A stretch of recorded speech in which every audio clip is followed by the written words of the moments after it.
Welcome to the best and only sugar cookie recipe you'll ever need. Here's the ingredients you'll need. You'll need 1 cup of butter cut up into small cubes, 1 cup of brown sugar,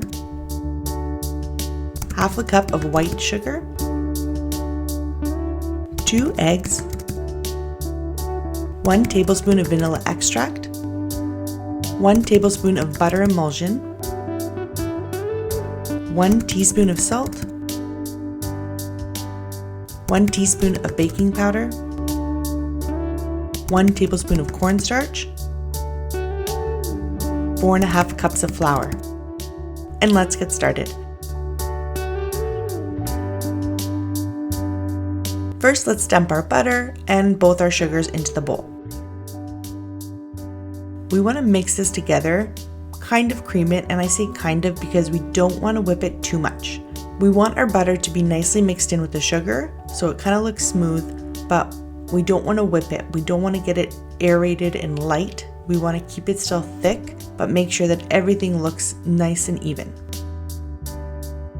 Because we're using cold butter, it's going to take a little bit longer to mix this in.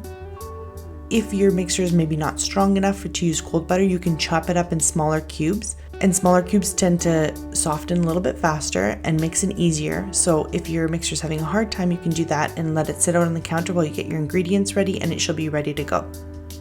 Make sure you're always scraping down your bowl, especially with these KitchenAid mixers. The bowls are really deep. A lot of it gets stuck on the bottom, so make sure you scrape down the bowl and the beater to get everything nicely mixed in.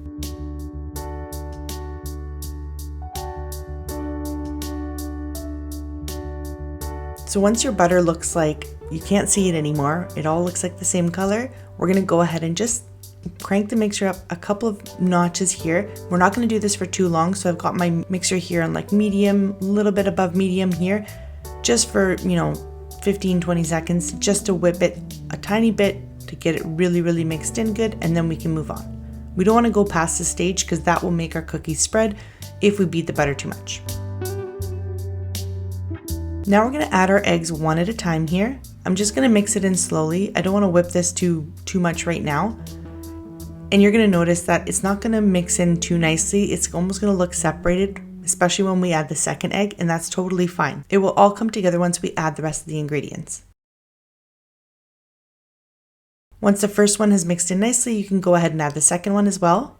And you can see in my bowl that the edges aren't really getting mixed in here.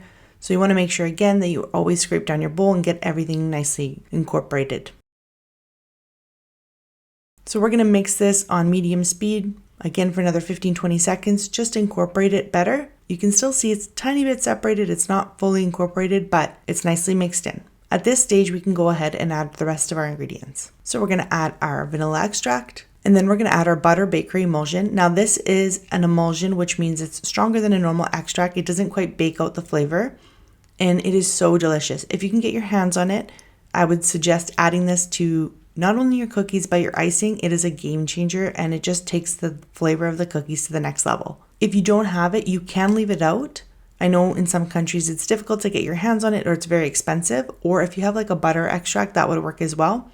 Or you can replace it with some almond extract, or just leave it out completely. And then we're going to go ahead and add our baking powder and just let it mix in for a few seconds. And then I'm going to go ahead and add the salt. And again, let that mix in. And you can see I'm just letting my mixer run on the lowest speed here while I'm grabbing my ingredients and getting them in. And then we're going to add the cornstarch. Again, just letting it mix in on my lowest speed here, making sure I'm scraping down the bowl. Now, cornstarch is super important because it will give you that nice melt in your mouth bite, that kind of melt in your mouth feel, even though the cookie is sturdy enough to be bagged and iced and kind of, moved around in boxes and shipped or whatever you would like to do with them, but still giving you a sturdy cookie, and it helps to keep the spreading at a minimum.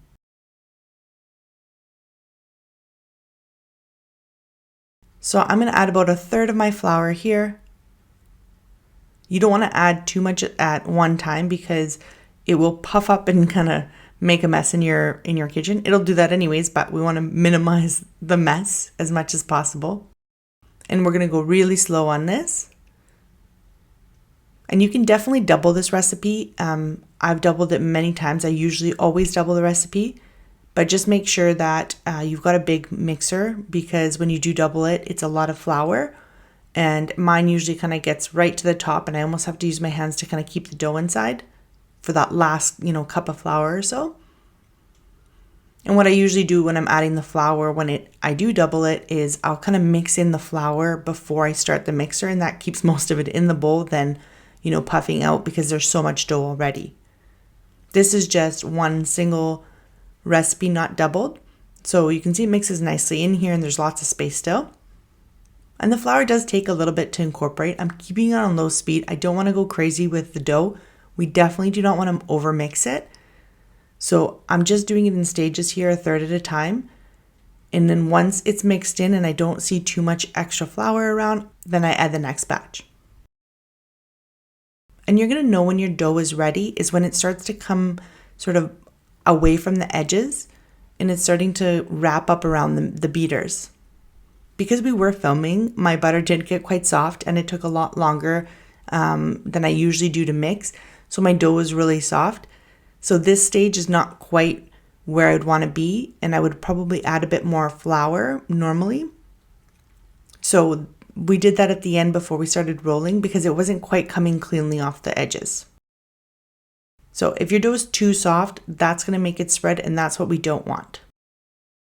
So make sure that you have enough flour and that it's not kind of sticky anymore. We don't want it too sticky. Once we've made our dough, we can preheat the oven to 350. And then you can grab your rolling pin and some parchment paper.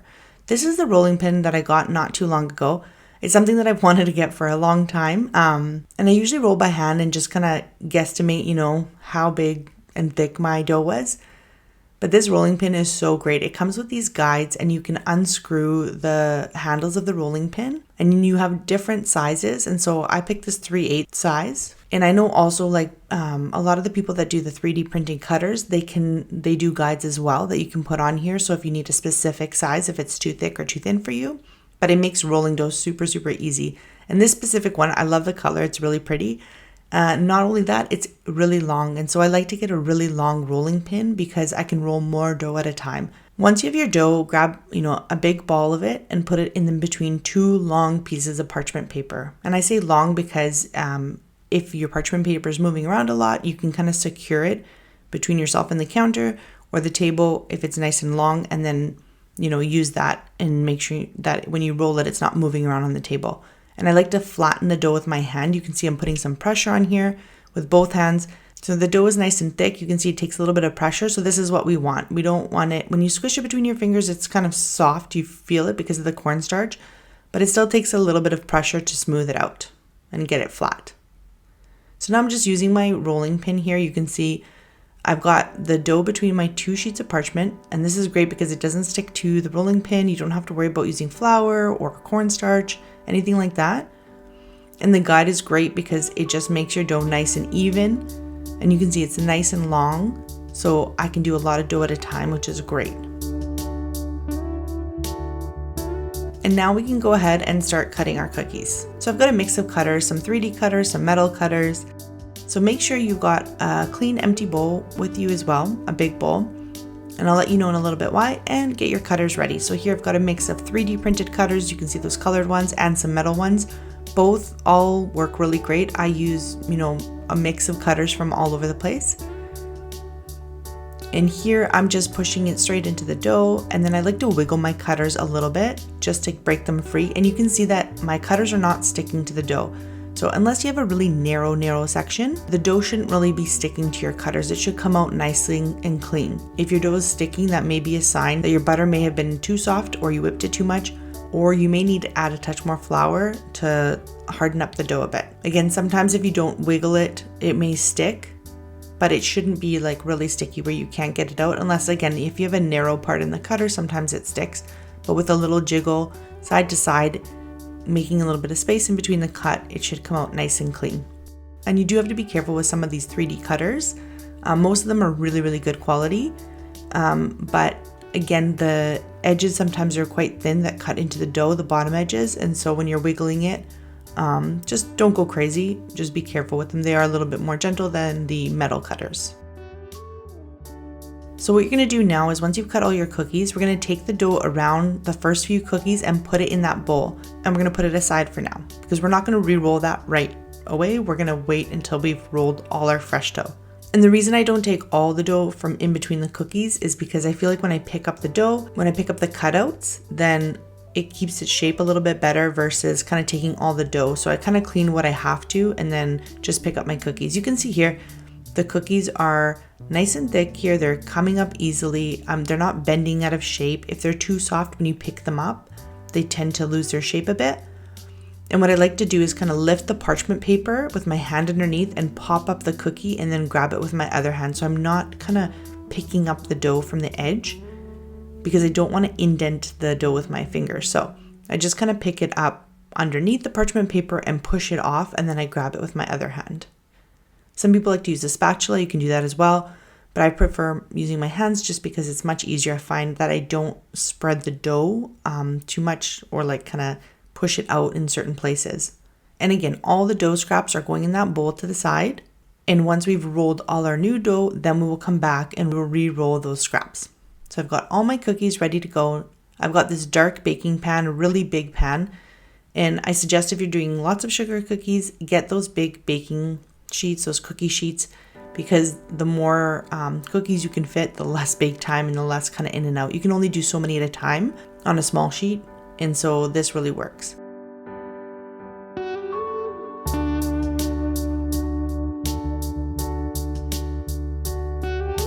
So once we cut out all of our cookies, we're gonna stick them in the fridge for about 10 to 15 minutes. You know it's cold enough when the cookie dough feels nice and cold. The cold butter will now make the shapes stay and bake well and not lose their shapes. Then we're gonna bake at 350. My cookies are 3/8 thick, and they are larger, so we wanna make sure that they cook around 13-14 minutes. But I like to make sure that my edges are slightly golden brown and the bottoms have some golden brown to them as well. This gives it more flavor versus if you undercook them.